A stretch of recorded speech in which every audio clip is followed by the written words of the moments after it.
You are surrounded by noise, yet you feel alone. You are constantly entertained, yet deeply restless. You move from one task to another, one screen to another, one obligation to the next. Yet beneath all this movement, something in you remains still and unsatisfied. Perhaps you have tried to ignore it. You tell yourself you are simply tired, or that you need a break, or that things will feel different once you reach the next milestone, the next success, the next version of your life.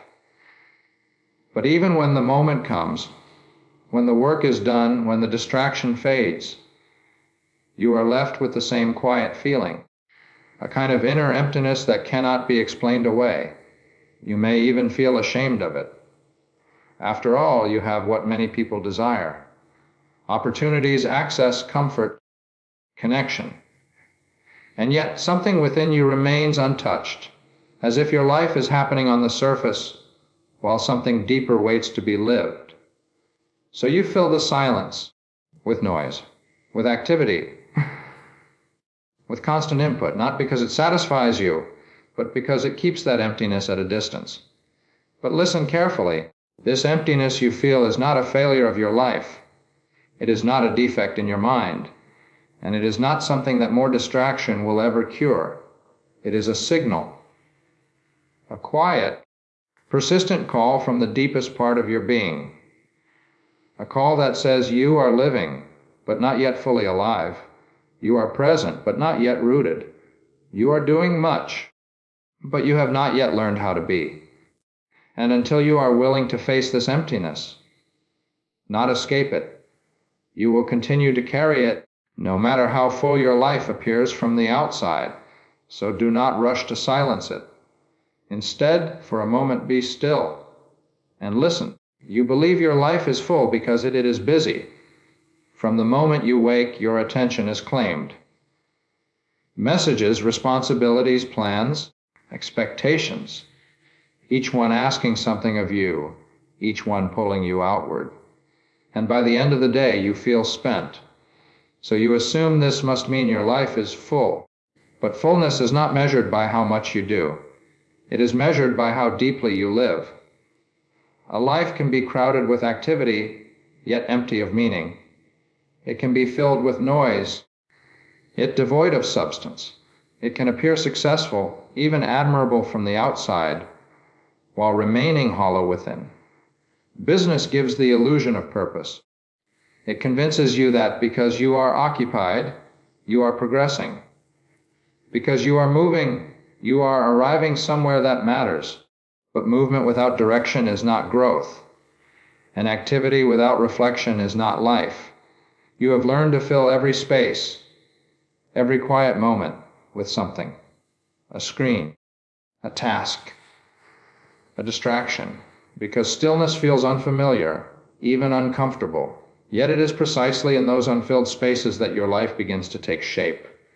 Without them, you are only reacting, never truly living. So ask yourself not how much you have done, but how much of it was real. How much of it came from something true within you, rather than from habit, pressure, or fear. Because a life that is constantly filled may be avoiding the one thing it needs most: depth. Much of your exhaustion does not come from what you do, but from who you are trying to be. You have learned slowly and almost unconsciously to construct a self that can survive in the eyes of the world, a self that is acceptable, a self that is impressive, a self that is safe from rejection. So you perform. You adjust your words, your actions, even your thoughts, so that they align with what is expected of you. You measure yourself against others. You seek approval, even when you pretend not to. And over time, this performance becomes so constant that you forget it is a performance at all. This is what I would call the false self. It is not entirely a lie, but neither is it fully true. It is a version of you shaped by fear. Fear of not being enough, fear of being unseen, fear of being rejected. And this false self requires constant maintenance. It must be protected. defended, fed with validation, it cannot rest. So you grow tired not only in body but in spirit, because you are carrying something that was never meant to be carried. Meanwhile, beneath all of this, there is another self, quieter, simpler, unconcerned with comparison or approval. It does not need to prove anything. It does not demand attention, but it is easily drowned out by the noise of the life you have built around it. And so the emptiness you feel is not the absence of something new. It is the distance between who you truly are and who you have been trying to become. Until that distance is faced, no amount of success, recognition, or distraction will bring you peace. You avoid silence not because it has nothing to offer, but because it reveals too much. In silence, there are no distractions to hide behind, no voices to guide you, no noise to fill the space, only yourself.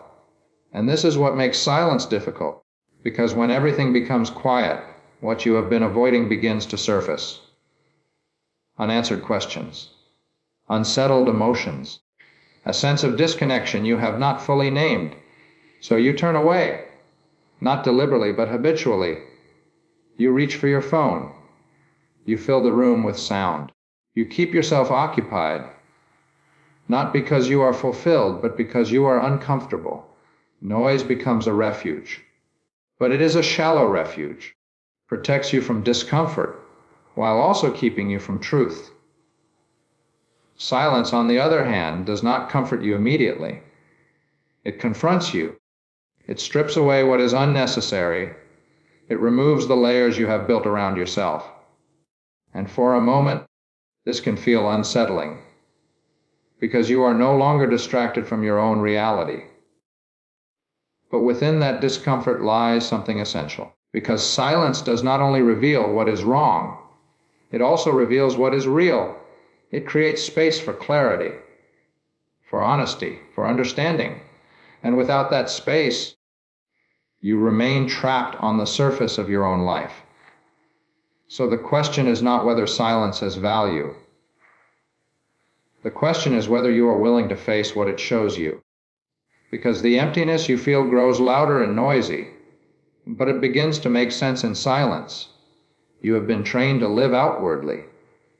From an early age, your attention is directed toward what can be seen, measured, and evaluated. What you achieve, what you produce, how you appear to others. And so, slowly, your life becomes centered on the external. You learn to respond quickly, to stay connected, to keep moving.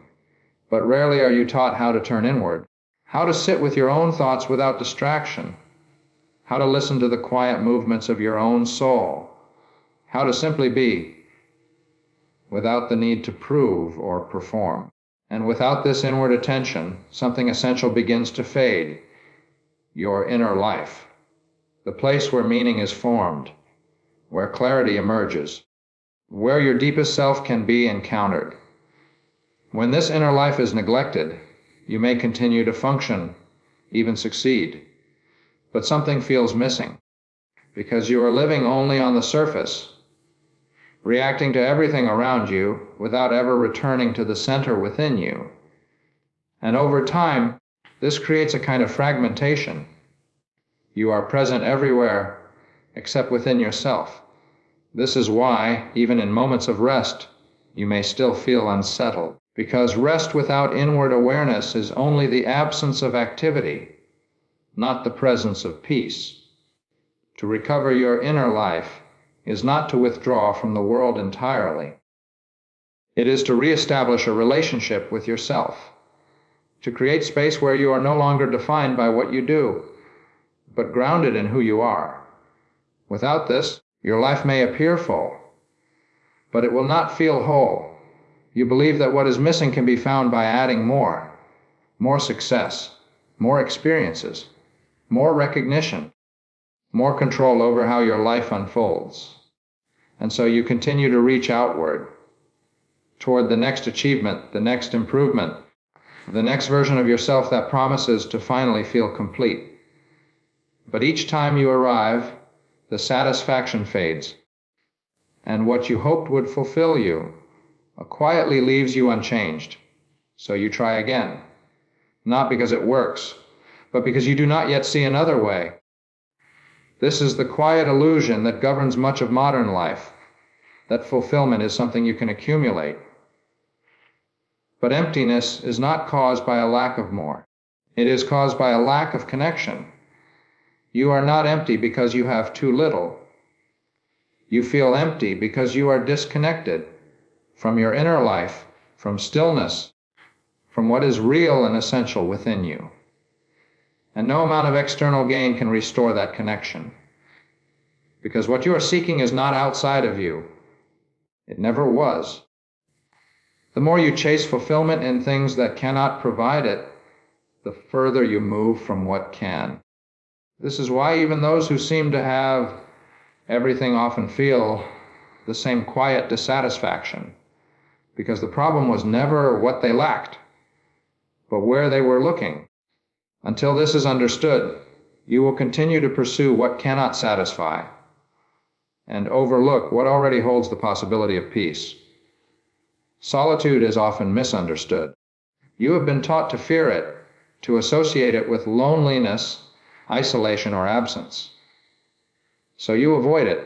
You surround yourself with people, with noise, with constant connection, believing that being alone means something is missing. But solitude is not the absence of others. It is the presence of yourself.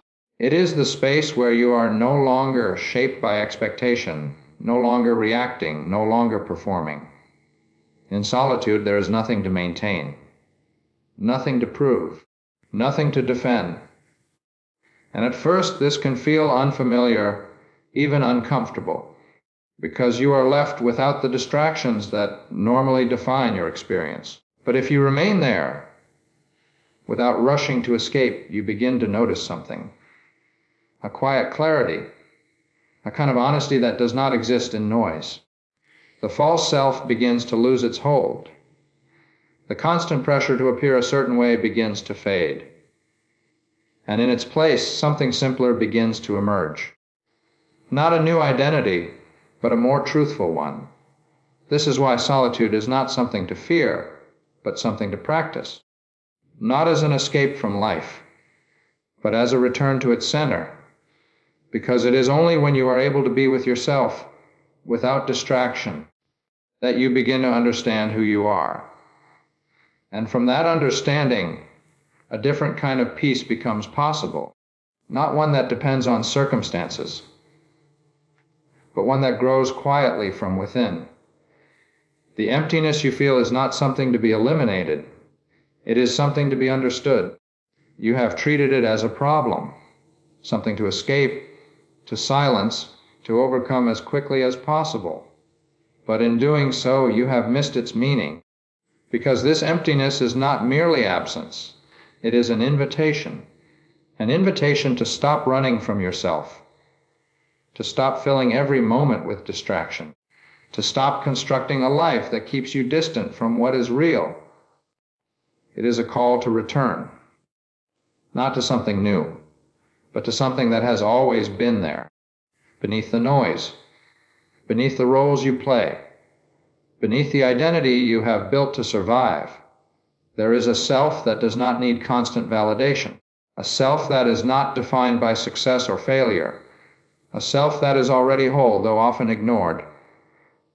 But this return cannot be forced. It requires a different kind of attention, a willingness to be still, even when it feels unfamiliar, a willingness to listen, even when there is no immediate answer, a willingness to let go of what is false, even when it has become comfortable. This is not a dramatic transformation. It is a quiet one, a gradual shift from living outwardly to living truthfully. And as this shift begins, the emptiness changes. It no longer feels like a void to be filled, but like a space, open, honest, and alive, a space in which something real can finally take root. And in that space, slowly and without force, you begin to find peace. You have spent much of your life trying to escape this emptiness. to cover it, to outrun it, to replace it with something louder, faster, more convincing. But what you have been running from may be the very place where your life truly begins. Because this emptiness is not here to diminish you. It is here to awaken you, to show you that a life filled with noise is not the same as a life filled with meaning. That constant activity is not the same as inner peace. That becoming everything the world expects of you can still leave you far from yourself. So do not rush to fix what you feel. Instead, begin by noticing it. Sit with it, without distraction, without judgment. Allow it to speak, even if it speaks slowly. And in that quiet, something begins to change. Not all at once, not dramatically, but truthfully.